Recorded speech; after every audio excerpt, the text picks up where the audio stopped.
Mama mjamzito, ndani yako kuna maisha mapya. Kila unachokula, kila unachokunywa, kila unachofanya, yani unapitisha kwenye mdomo wako kwenda tumboni, si kwa ajili yako tu, ni kwa ajili ya mtoto pia ambaye yupo katika tumbo lako.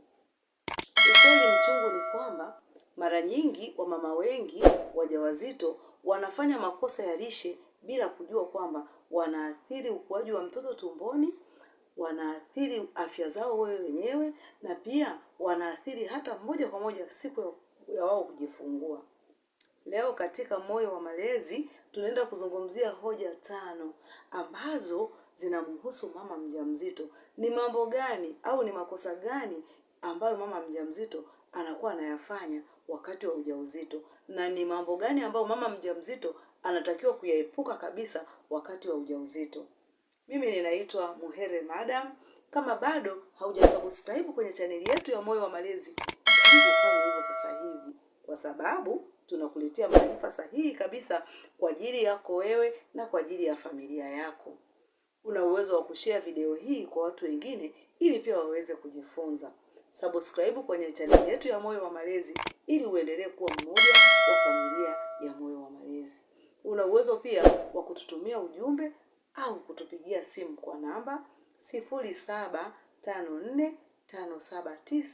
0754579224. Karibu na tuanze. Kosa la kwanza ambalo mama mjamzito anatakiwa kuepuka kwenye milo yake ni kuruka mlo. Mara nyingi wamama wajawazito wanakuwa wanapoteza kabisa hamu ya kula. Mama anapokuwa anapoteza hamu ya kula, wakati mwingine anaona haina haja ya kula, anaruka mlo. Hiyo ni mbaya sana. Mama mjamzito anapokuwa anapoteza hamu ya kula, anaanza kuruka ile milo. Mara anapokuwa anaruka mlo mmoja, kwa mfano, yani anaacha asubuhi, anaona tu haina haja ya kufungua kinywa, anakuja kula mchana au wakati mwingine anakula jioni kabisa. Hiyo ni mbaya. Inaweza ikamsababisha mama akawa anapata kizunguzungu sana. Inaweza kumsababisha mama akakosa virutubisho vya mtoto tumboni kwake. Na pia inaweza kumsababisha mama akawa anapata pressure, kwa sababu anakuwa mwili wake hauna nguvu, mwili wake haujakaa sawa, mwili wake hauna chakula cha kutosha. Hivyo tunashauri mama mjamzito, kama anakuwa anapoteza ile hamu ya kula, anaweza kuwa anakula chakula kidogo kidogo, mara kwa mara anakula tu kidogo kidogo, kama vile anaonja, kumbe anapita. Hicho kinaweza kumsaidia sana kuhakikisha kwamba anaenenda vizuri kwa ukuaji wa ujauzito wake. Jambo la pili la mama mjamzito kuepuka anapokuwa mjamzito ni kula kwa wingi bila kipimo. Mara nyingi kuna sentensi ambayo inakuwa inapotosha. Watu wanasema mama mjamzito anakula kwa ajili ya watu wawili na sio peke yake. Hiyo ni sentensi ambayo inakuwa inapotosha. Kwa hiyo unakuta mama mjamzito, kwa sababu ameshaambiwa anakula kwa ajili ya watu wawili, yeye na mtoto aliyeko tumboni, unamkuta mama mjamzito anakula tu bila mpangilio. Anakula vyakula vingi, kwa mfano anakula sukari nyingi, anakula vyakula vyenye mafuta mengi, anajua kwamba anakula yeye pamoja na mtoto. Hapo anakuwa amepotoshwa. Jambo sio kwamba ni kula kwa wingi. Jambo linalotakiwa hapo ni kula virutubisho. Ni kuhakikisha kwamba anakula vitu ambavyo vitamjenga yeye na vitamsaidia mtoto tumboni. Lakini sio ale tu kwa wingi eti kwa sababu wako watu wawili basi ale kingi. Hapana. Hiyo ni kupotoshana kabisa. Mama mjamzito, kula virutubisho. Kula vitu ambavyo ni bora kwa ajili yako na kwa ajili ya mtoto.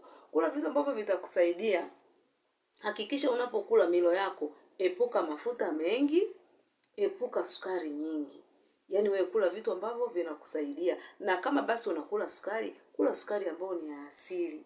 Sukari ya asili inapatikana kwenye vitu vingi kama miwa, inapatikana kwenye tende, yaani sukari inapatikana kwenye ndizi mbivu, matunda. Hivyo ndivyo mama mjamzito anatakiwa ule, lakini kwa kiasi, sio kula kingi sana eti kwa sababu mko wawili. Jambo la 3, mama mjamzito anatakiwa asipuuze virutubisho. Virutubisho kama folic acid, virutubisho kama calcium, virutubisho kama iron, mama mjamzito anatakiwa avipate. Yaani jambo la msingi sana mama mjamzito anatakiwa kuzingatia ni kuhakikisha unahudhuria kliniki na kupata maelekezo yote kabisa ya wataalamu wa afya ambao wanajua kabisa mwenendo mzima wa mama mjamzito anatakiwa afanye nini. Unapohudhuria kliniki utafundishwa matumizi sahihi ya iron, matumizi sahihi ya folic acid, matumizi sahihi ya calcium. Hiyo inamsaidia sana mtoto wako tumboni. Inasaidia kujenga tishu, inasaidia kujenga ubongo, inasaidia kujenga maso, yani inamsaidia kumtengeneza na kumuumba mtoto tumboni akiwa ni mtoto ambaye ana afya. Ushauri tunaotoa, hakikisha unahudhuria kliniki. Hakikisha unawasikiliza wataalamu wa afya na supplement wanazokupa zitumie ipasavyo vizuri kabisa kwa kufuata maelekezo. Hapo mambo yatakaa vizuri. Kosa lingine namba 4 ambalo wamama wanafanya, wamama wajawazito bila kujua, ni kunywa vinywaji visivyofaa. Vinywaji vyenye kafeni nyingi. Vinywaji kwa mfano soda nyingi. Soda zina sukari sana. Hazimfai mama mjamzito. Kunywa pombe. Pombe ni mbaya. Kwa mama mjamzito pombe hairuhusiwi kabisa. Usinywe hata kidogo, haitakiwi.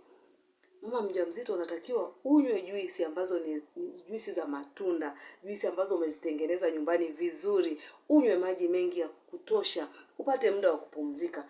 Vinywaji visivyofaa kama nilivyotaja, hivyo vyenye kafeni nyingi, soda nyingi, pombe, mama mjamzito anafanya kosa kabisa bila kuwa anajua kwamba hapo anamwathiri mtoto ambaye yuko tumboni kwake. Ukuaji wa mtoto unakuwa mbaya. Wakati mwingine una uwezo wa kumzaa mtoto ambaye ana matatizo kwa sababu ulipuuza na ukawa unakunywa vinywaji ambavyo havihitajiki, sukari nyingi, kafeni nyingi, soda ambazo zinazo sukari za kutosha kabisa.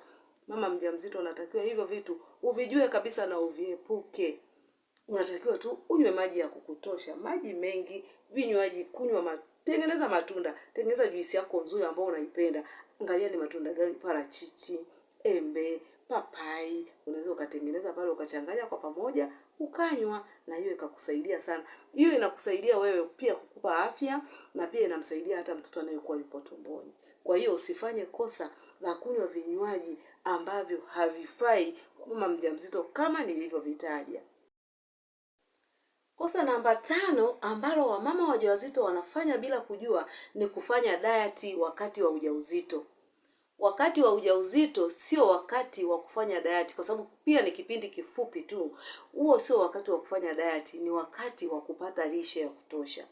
Wamama ambao wanafanya diet wakati wa ujauzito huwa wanakosea sana, kwa sababu unamkuta mama anapunguza uzito kwa sababu anaona kama ana uzito mkubwa. Anaanza kufanya diet, anajinyima kula vyakula hali afya, anakuwa anaona hapa nikila nitanenepa. Anakuwa anafanya kosa kubwa, mwisho wa siku anajikuta anakuwa na uchovu. Anakuwa ni mchovu sana, anachoka. Alafu pia anakuta mwisho wa siku anapungukiwa virutubisho. Yaani yeye mwenyewe akipungukiwa na mtoto kule tumboni, ukuaji wake unakuwa sio sahihi. Kwa hiyo swala la kufanya diet kwa mama mjamzito halitakiwi. Mama mjamzito anatakiwa ajue tu mpangilio wake, jinsi ya kula, ale virutubisho, ale mlo kamili na ale kwa kiasi tu. Akila kwa kiasi kidogo tu vizuri, hiyo inamfaa, lakini hakikisha anakula nini? Ale virutubisho. Sio wakati wa kufanya diet eti unapunguza uzito. Hapana. Unapokuwa unajipunguza uzito, unajibana, unajinyima, unakuta wengine anakazana kufanya mazoezi makali sana ili apungue. Hapo unakuwa unaumia. Unajiumiza wewe mwenyewe, unakuwa mchovu, wakati mwingine hata mtoto tu tumboni kule unakuwa unamdisturb, unamsumbua. Kwa hiyo acheni kufanya diet. Hilo ni kosa kwa wamama wajawazito.